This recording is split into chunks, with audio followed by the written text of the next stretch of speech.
Hello दोस्तों, तो आप लोगों का क्लास 12 का अर्थशास्त्र यानी कि इकोनॉमिक्स का बिल्कुल आप लोगों का 100% बिल्कुल रियल पेपर लेकर आ चुके हैं।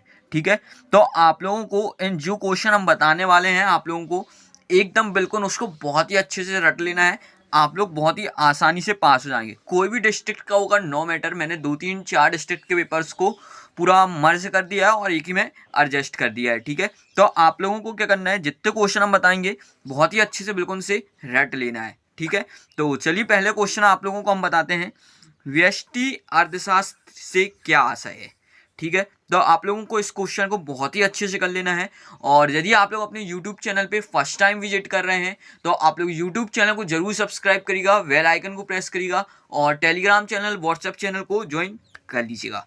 चलिए अपन लोग नेक्स्ट क्वेश्चन को देखेंगे, जहां से अर्थव्यवस्था की केंद्रीय समस्या से क्या आशय है। इंपॉर्टेंट क्वेश्चन है, आप लोगों को ये पेपर में आया हुआ है। ठीक है, चलिए आगे बढ़ेंगे। प्रश्न नंबर 3, उत्पादन संभावना वक्र क्या है। आप लोगों को इसके बारे में बताना है। ये 2 मार्क्स के क्वेश्चन है, अथवा वाले भी हमने यहाँ पे लिख दिए हैं सारे क्वेश्चन। ठीक है, तो आप लोगों को इसको कर लेना है। उत्पत्ति हास्य नियम की परिभाषा लिखिए, आप लोगों को इस क्वेश्चन को भी कर लेना है। उसके बाद आप लोगों का क्वेश्चन नंबर 5 आता है, समान सीमांत लागत और औसत लागत में अंतर लिखिए। आप लोगों को इसको भी बहुत ही अच्छे से कर लेना है। इसके बाद आप लोगों का आता है, उच्चतम निर्धारित कीमत किसे कहते हैं। आप लोगों को इस क्वेश्चन को भी एकदम परफेक्ट बिल्कुल याद कर लेना है। चलिए अपन लोग आगे बढ़ेंगे, जहाँ पे संतुलित कीमत की अर्थ लिखिए, तो आप लोगों को इसको अच्छे से लिखना है। उसके बाद आप लोगों का क्वेश्चन नंबर 8 आता है, जहाँ पे बाजार संतुलन से क्या आशय है, आप लोगों को इसके बारे में लिखना है। फिर आप लोगों का क्वेश्चन नंबर 9 आता है, कीमत सीमा में मांग अधिकाई की समस्या क्यों उत्पन्न होती है, आप लोगों को ये लिखना है।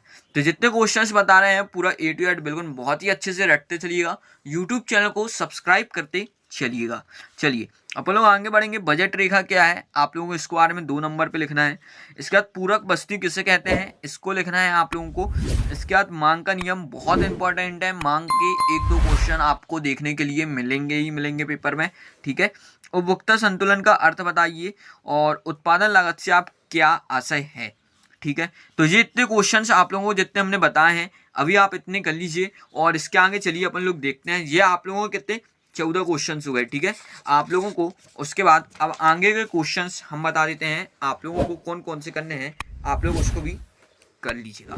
चलिए, तो उसके बाद आप लोगों को आता है, पूर्ति की कीमत लोच को मापने की 2 विधियों का वर्णन कीजिए। ठीक है, बहुत IMP है और पेपर में आया भी है। ठीक, बोर्ड पेपर में भी आ चुका है। अर्थव्यवस्था की केंद्रीय समस्या क्या है, आप लोगों को इसके बारे में भी लिखना है। ठीक है, चलिए अपन लोग आगे देखेंगे, जहाँ से क्वेश्चन नंबर 8 को सकारात्मक आर्थिक विश्लेषण ठीक है से क्या आशय है, आप लोगों को इस क्वेश्चन को भी बहुत ही अच्छे से कर लेना है। चलिए आगे देखते हैं अपन लोग क्वेश्चन नंबर 9, यहाँ पे उत्पादन संभावना वक्र की व्याख्या कीजिए। बहुत ही ज़्यादा इंपॉर्टेंट है, पेपर में आया हुआ है, तो आप लोगों को कर लेना है।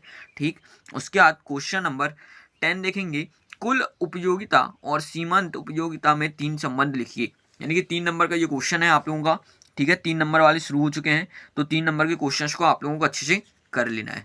ठीक, इसके बाद आप लोगों का आता है, वस्तु की पूर्ति को प्रभावित करने वाले कारक लिखिए।